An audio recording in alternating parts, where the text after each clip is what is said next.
हरे कृष्णा। आइए सबसे पहले हम प्रार्थना करते हैं। नहीं है मेरा ये संसार, ना है ये मेरे लिए, सभी हैं कृष्ण के तभी तो प्यारे हैं वे सदा। मेरे तो हैं कृष्ण केवल दूसरा न कोई, जैसा भी हूँ उन्हीं का हूँ, शरण में हूँ उनकी सदा।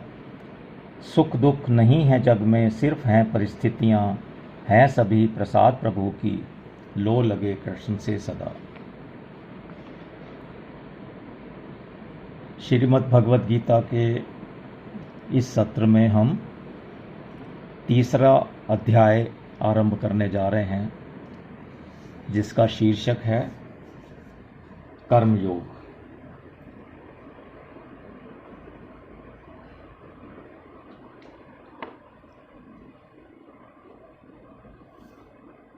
श्लोक आरंभ करने से पहले थोड़ी सी मैं भूमिका देना ज़्यादा उपयुक्त समझता हूँ।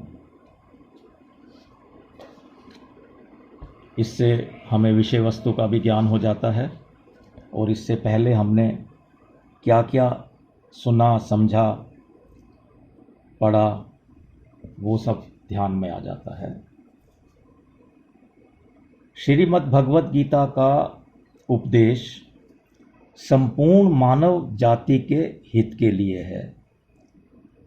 ऐसा ही नहीं कि यह केवल अर्जुन के हित के लिए था, अर्जुन को सुनाया गया, बल्कि अर्जुन तो स्वयं बहुत ज्ञानी थे, महात्मा थे। जैसा कि हम आगे गीता में आज जैसा जैसा आगे बढ़ेंगे तो भगवान के मुख से अर्जुन के लिए जो शब्द कहे गए हैं उससे हमें ज्ञात होगा कि अर्जुन कितने बड़े महात्मा थे, कितने बड़े ज्ञानी थे।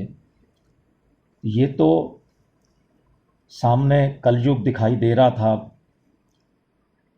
तो संपूर्ण मानव जाति के हित के लिए गीता का उपदेश दिया गया। इसका दिव्य उपदेश दूसरे अध्याय के 11वें श्लोक से आरंभ होता है। सबसे पहले भगवान यह स्पष्ट करते हैं कि शरीर और शरीरी एक दूसरे से सर्वथा भिन्न हैं। अब तक आप लोगों ने शरीर और शरीरी का मतलब समझ लिया होगा।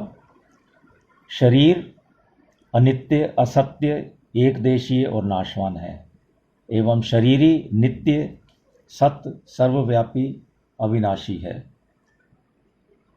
अतः नाशवान वस्तु का विनाश देखकर दुखी नहीं होना और अविनाशी वस्तु की अविनाशिता देखकर उसे बनाए रखने की इच्छा नहीं करना ही विवेक कहा जाता है। कर्मयोग, ज्ञान योग और भक्ति योग, तीनों ही योग मार्गों में विवेक की बड़ी महत्ता है और बड़ी विशेषता है और बड़ी आवश्यकता है। मैं शरीर से सर्वथा भिन्न हूँ, ऐसा विवेक होने पर ही मुक्ति की अभिलाषा जागृत होती है। मुक्ति की बात तो दूर रही, स्वर्ग आदि की प्राप्ति की कामना भी अपने को शरीर से अलग मानने पर ही उत्पन्न होती है। इसलिए भगवान ने अपने उद्देश्य का आरंभ करते ही सबसे पहले विवेक का वर्णन किया, जो दूसरे अध्याय के 11वें श्लोक से आरंभ होकर 30वें श्लोक पर समाप्त हुआ। विवेक के इस प्रकरण में भगवान ने इसमें आत्मा, अनात्मा, प्रकृति, पुरुष, ब्रह्म, अविद्या, ईश्वर, जीव, जगत, माया आदि किसी भी दार्शनिक शब्द का प्रयोग नहीं किया है, बल्कि सभी मनुष्य सरलता से समझ सकें ऐसे ढंग से भगवान ने उसका विवेचन किया है, ताकि सभी मनुष्य इसको समझकर इसका लाभ ले सकें। इसका आशय यह है कि संपूर्ण मानव जाति परमात्मा प्राप्ति के अधिकारी हैं, क्योंकि मनुष्य शरीर परमात्मा प्राप्ति के लिए ही मिला है। अतः विवेक को महत्व देकर सभी मनुष्य परमात्मा प्राप्ति कर सकते हैं। इस प्रकरण में भगवान ने बुद्धि शब्द का प्रयोग भी नहीं किया है। वास्तव में नित्य और अनित्य, सत और असत, अविनाशी और विनाशी, शरीरी और शरीर को अलग अलग समझाने के लिए विवेक की आवश्यकता है, बुद्धि की नहीं। विवेक बुद्धि से पर है, विवेक बुद्धि से ऊपर है, सुपीरियर है, पावरफुल है। जैसे प्रकृति और पुरुष अनादि हैं, जैसा कि हम आगे देखेंगे 13वें अध्याय के 19वें श्लोक में, ऐसे ही उनकी भिन्नता को प्रकट करने वाला विवेक भी अनादि है। यही विवेक बुद्धि में प्रकट होता है। यह भगवत प्रदत्त है। विवेक सभी प्राणियों को नित्य प्राय प्राप्त है। पशु पक्षी भी खाद्य अखाद्य पदार्थों की भिन्नता को जानते हैं। लता वृक्ष में भी सर्दी गर्मी, अनुकूलता प्रतिकूलता की भिन्नता का ज्ञान रहता है। बुद्धि प्रधान होने के कारण मनुष्य को यह विवेक विशेष रूप से प्राप्त है। पशु पक्षी आदि में तो जीवन निर्वाह मात्र के लिए जड़ पदार्थों का विवेक रहता है, परंतु मनुष्य अपने विवेक से सदा के लिए जन्म मरण रूप बंधन से मुक्त होकर शाश्वत शांति प्राप्त कर सकता है। यही मनुष्य के विवेक की विशेषता है। विवेक जागृत होने पर, यानी शरीर और शरीरी की भिन्नता का अनुभव होने पर, अपने कहलाने वाले शरीर अपना कहलाने वाला है नहीं। अपने कहलाने वाले शरीर, इंद्रियां, मन, बुद्धि सहित संसार का सर्वथा संबंध विच्छेद हो जाता है। जो वास्तव में है और बुद्धि शुद्ध तथा सम हो जाती है, उसके पश्चात फिर अर्थात बुद्धि का विषम भाव समाप्त हो जाता है। कर्म योग में बुद्धि के एक निश्चय की प्रधानता है, जैसा कि हमने दूसरे अध्याय के 41वें श्लोक में पढ़ा था। उसे व्यवसात्मिका बुद्धि कहकर भगवान ने बताया था। सांख्य योग में विवेक की, भक्ति योग में श्रद्धा की और विश्वास की, एवं कर्म योग में निश्चयात्मिका बुद्धि की प्रधानता रहती है। कर्म योग में विवेक तथा श्रद्धा विश्वास ना हो तो ऐसा नहीं है, पर मुख्यतः एक निश्चयात्मिकता बुद्धि की रहती है, यानी कि एक निश्चय वाली बुद्धि की रहती है। ऐसे ही सांख्य योग एवं भक्ति योग में भी एक निश्चय वाली बुद्धि रहती है। मनुष्य का जब अपने कल्याण अथवा परमात्मा प्राप्ति का ही एक निश्चय हो जाता है, तब उसे अनुकूलता और प्रतिकूलता बाधा नहीं पहुंचाती, और इस प्रकार बिना कुछ किए ही उसकी बुद्धि स्वतः सम होने लगती है। बुद्धि को सम करने के लिए तभी तक कहा जाता है जब तक बुद्धि में संसार का महत्व, आकर्षण, खिंचाव रहता है। एक निश्चय वाली बुद्धि अगर हो गई, तब संसार का महत्व, आकर्षण, खिंचाव स्वतः मिटने लग जाता है। ऐसी एक निश्चय वाली बुद्धि होने में भोग और संग्रह की आसक्ति को महान बाधक बताया गया है। कहाँ बताया गया है? दूसरे अध्याय के 44वें श्लोक में। इस तरह कर्मयोग में एक निश्चय वाली बुद्धि की अत्यंत आवश्यकता बताने के बाद भगवान अर्जुन को समभाव पूर्वक कर्तव्य कर्म करने के लिए विशेष रूप से कहते हैं। दूसरे अध्याय के ही 47वें श्लोक में। 48वें श्लोक में फिर कहते हैं, तेरा कर्म करने में ही अधिकार है, समता में स्थिर हुआ तू कर्मों को कर। इसके साथ यह भी कहते हैं कि बुद्धि योग यानी समता से सकाम कर्म अत्यंत तुच्छ है। इस बात को भगवान ने 48वें श्लोक में कहा था दूसरे अध्याय के। फिर 49वें श्लोक में कहा बुद्धि योग समता से सकाम कर्म अत्यंत तुच्छ हैं। फिर आगे कहा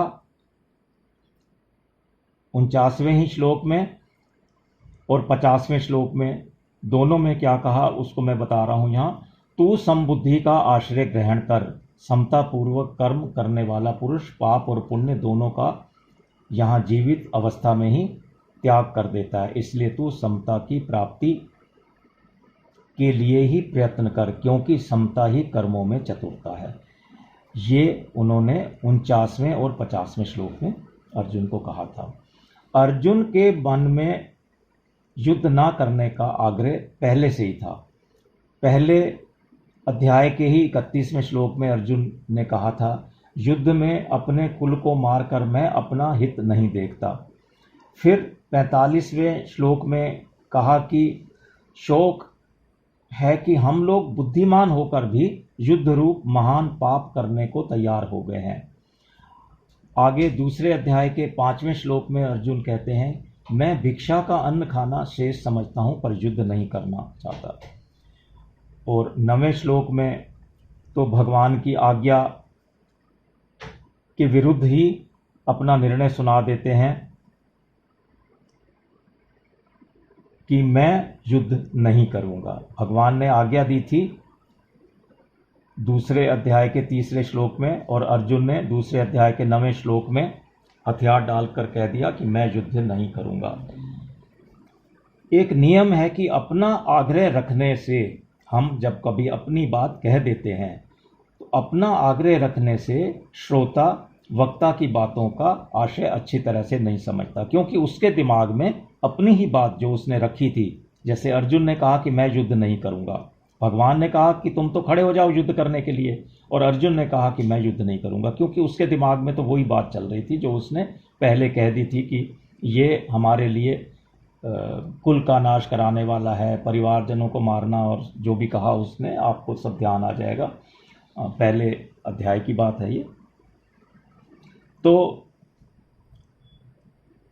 हमारे दिमाग में अपना आग्रह रहता है, अपनी बात रहती है, इसलिए हम वक्ता की बातों को अच्छी तरह से नहीं समझ सकते। यही कारण है कि अपना युद्ध ना करने का आग्रह रखने से अर्जुन भी इस प्रकरण में भगवान के वचनों का आशय अच्छी तरह से नहीं समझ सके। अतः अर्जुन को भगवान के वचन मिले जुले से जान पड़े। इसलिए भगवान का अभिप्राय क्या है, वे मेरे कल्याण के लिए कौन सा साधन श्रेष्ठ समझते हैं, इसका खुलासा कराने के लिए अर्जुन ने अब इस अध्याय के अर्थात 3रे अध्याय के प्रथम 2 श्लोकों में, अर्थात पहले और दूसरे श्लोक में भगवान से प्रश्न किए हैं। इस प्रकार मैंने 3रे अध्याय की भूमिका में आपको पूर्व की पूरी यात्रा करा दी है। पिछला जो अब तक हमने पढ़ा समझा उस सब का मैंने एक बार पुनः संक्षिप्त रिवीजन करा दिया है।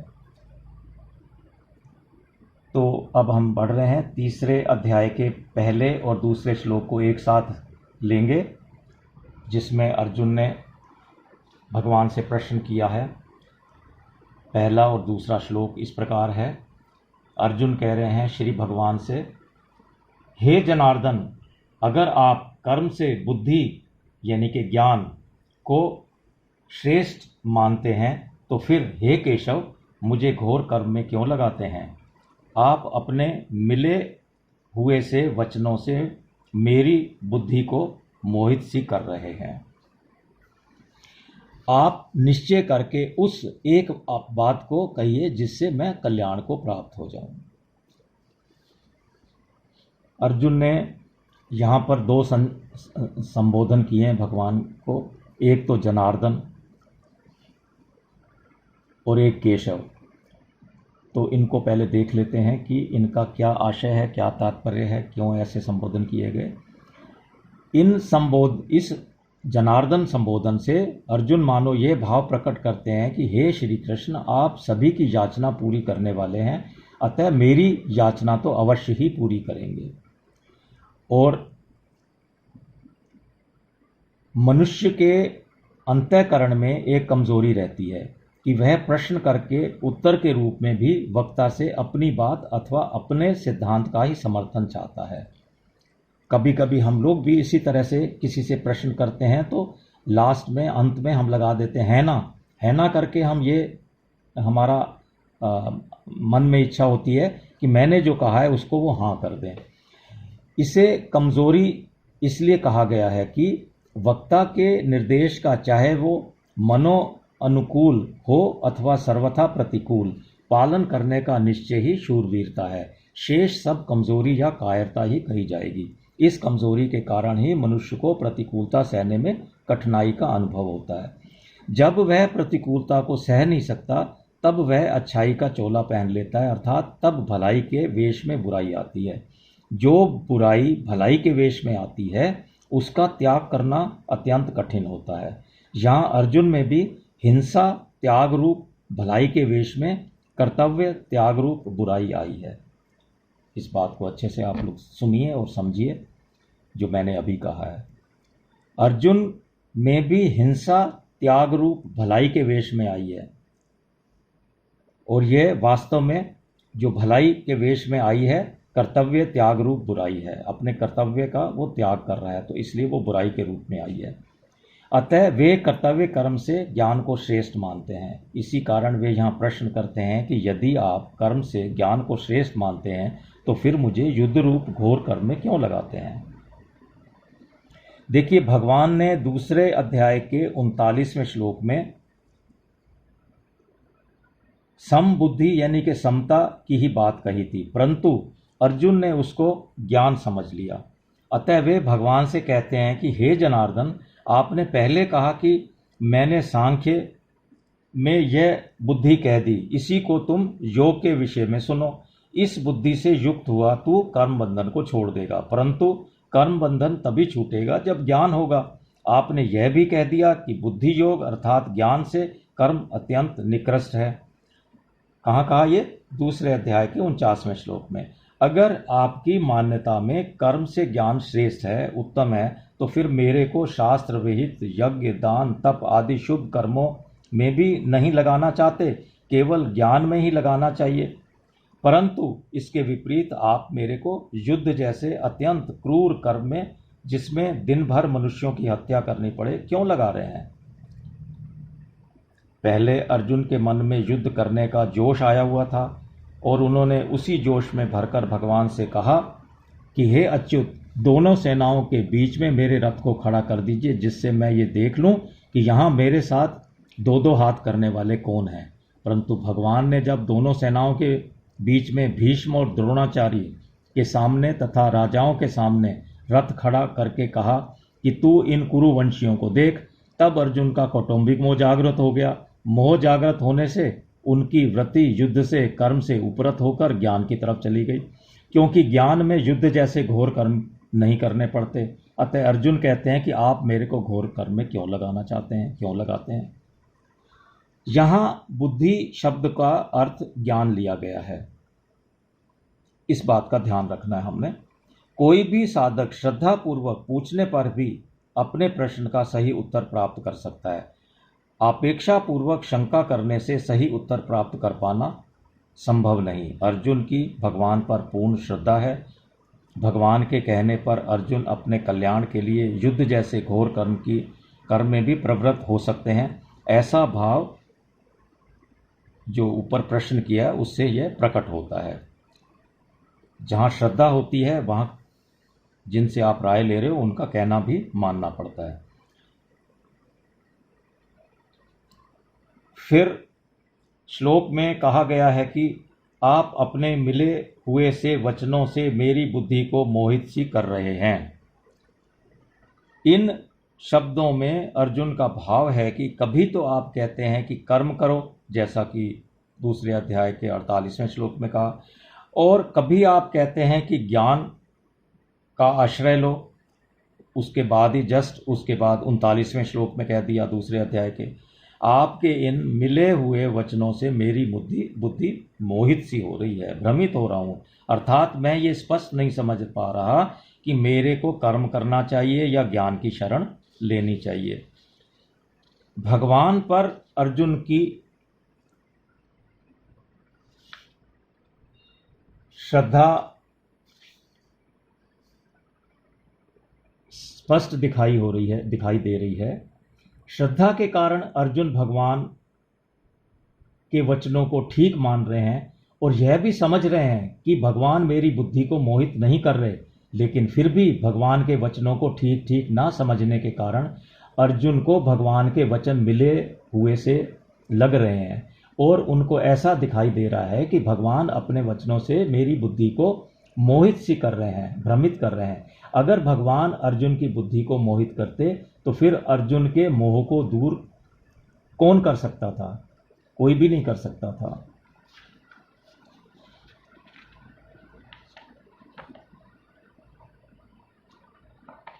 फिर श्लोक में कहा गया है कि आप निश्चय करके उस एक बात को कहिए जिससे मैं कल्याण को प्राप्त हो जाऊं। मेरा कल्याण कर्म करने से ही होगा या ज्ञान से होगा, इनमें से आप निश्चित करके मेरे लिए एक बात कहिए जिससे मेरा कल्याण हो जाए। मैंने पहले भी कहा था कि जिससे मेरा निश्चित कल्याण हो वह बात मेरे लिए कहिए। कहाँ कहा था? दूसरे अध्याय के 7वें श्लोक में। और अब भी मैं वही बात कह रहा हूँ। अब वो अपने कल्याण की बात सोचने लगे हैं अर्जुन। तो यहाँ पर क्या हुआ? इसका आशय क्या निकला कि कर्म तो करने के लिए तैयार हैं, लेकिन वो कामना उसमें पैदा हो गई है, अपना कल्याण की बात भी सोच रहे हैं। इस बात को हम आगे जब पढ़ेंगे गीता इसी अध्याय में और आगे चलेंगे तो ये बात आपको और स्पष्ट होगी जो अभी अभी मैंने कहा है, कामना की बात।